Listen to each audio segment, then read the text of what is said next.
Binanatan ng Malacanang si Vice President Sara Duterte matapos laitin ng bise ang panawagan ni Pangulong Marcos Jr. na mag-imbak ng tubig ulan noon. Ayon kay Communications Undersecretary Claire Castro, mukhang hindi alam ni VP Sara Duterte na may batas na noon pang 1989 na nag-uutos sa paggamit ng rainwater collectors.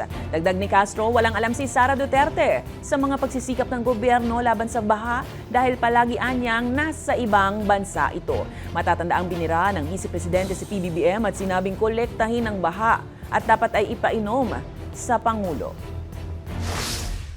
So nakakapagtaka po talaga na wala po yatang kaalam-alam ang Vice Presidente patungkol po sa rainwater collection system. At ang pinapalabas lamang niya ay pag-iipon ng tubig sa timba. Tandaan po natin na ipakita rin po ng DSWD at ng Pangulo ng ibang mga tubig na naipon ay maaari pong inumin. Galing po yung gadget o yung equipment na pag-filter ng water. Yan po ay naipakita naman po ng ating Pangulo.